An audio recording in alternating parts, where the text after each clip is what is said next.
Hello and welcome to part one of how to set up your bass. Now before you begin setting up your bass, I would say remove your strap.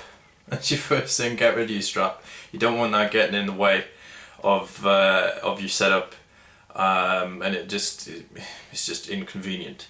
Now I would say the first thing to look at is what's known as neck relief. Now what neck relief means is the amount of curvature in the neck.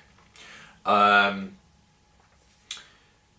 are two really extremes in terms of neck relief. There is straight like a ruler, and then there is curved like a like a banana, as one guy quoted me in a music shop.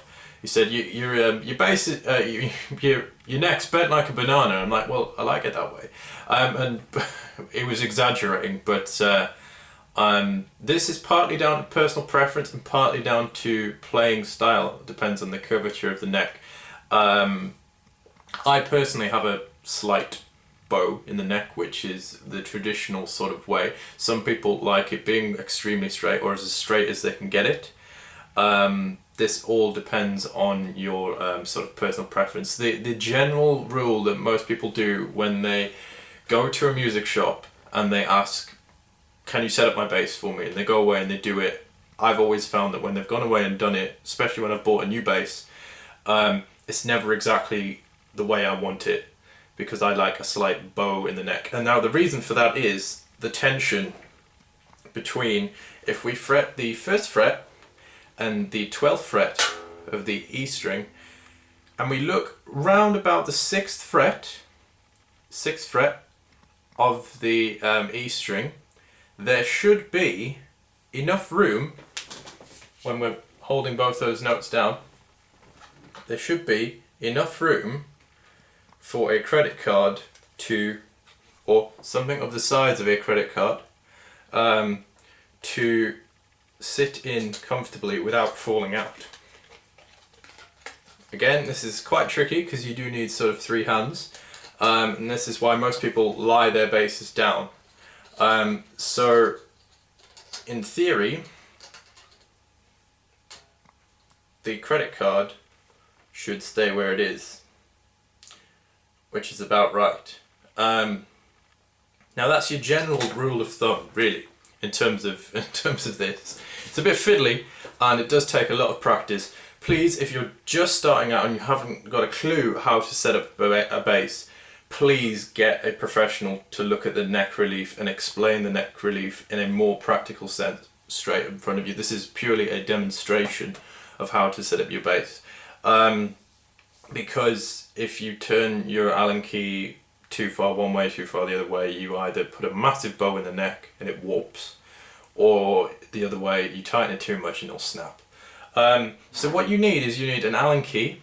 These vary in sizes, and I can't really remember the size, but if you get yourself an Allen key set, which vary from the very, very small Allen keys, which we use for adjusting the action, but I will get onto that later, to the really, really chunky ones that you use for adjusting like pipes and things like that. You need sort of a medium thick Allen key. These vary in sizes, and what we need to do really is, again, depending on the design of your bass, depends on where your truss rod hole is. Most truss rod holes are up here at the top. This bass, partly built and assembled by me, designed by Warmouth, is the truss rod hole is here underneath. And the general rule of thumb, again, this varies, is that if you see too much of a bow, you need to tighten your truss rod so that it'll straighten the bow out. If it's too tight and too straight, you need to loosen so that it becomes more of a curve. And the general rule that I've always found, and the rule that I use for when tightening and loosening things off, is lefty loosey, righty tighty. So, but this is my main thing here, is only do quarter of a turn at a time.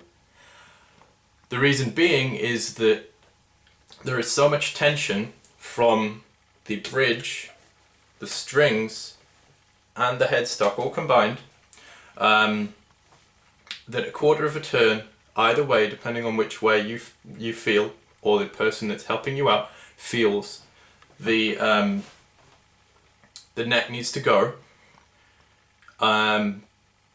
Quarter of a turn purely because you can overdo it so much because there's so much tension. And I would suggest quarter of a turn, leave it for 20 minutes, half an hour, go away, because the neck needs to settle. If it's still not right, another quarter of a turn, either way respectively, and then leave it overnight. And by then the neck should settle. Again, this is probably the most complex part and the most skill-worthy section of setting up a bass, apart from electronics, I would say, that needs to be done. But yeah, that is just a kind of a rough guide really on there. So to review again, it's 1st fret and 12th fret, and if you can fit a credit card in between the 6th fret and it will stay there, great. If it doesn't stay there, then that means you've got too much of a bow in your neck and you need to tighten and therefore straighten your neck slightly. So that means tightening, so half turn to the right, leave it for a bit, another half turn to the right. If the credit card falls out straight away, I would say that means you've got you've got too much of a bow. If it just falls straight out and your neck's kind of like that, like a big loop, then yeah, tighten. But if it's starting to bend that way, outwards, kind of like that, away from the actual body, to the right, away from the body, then that means you need to loosen your truss rod. That's another rule of thumb, is to get your bass and your body and line it up like so, like that, and just check down the side of the neck just to make sure that it's in line with the body. And if it's roughly in line with the body, great. Then you've kind of got the right idea. But like I say, this does take a professional. Please, please, please, if you've never done this before, please get a professional to look at it first. And then when you feel more confident, try it again, because you do not want to ruin, or you certainly do not want to snap your neck on your bass. Please stay tuned for part 2, which will be looking at the action and the intonation, which involves the bridge. Thank you.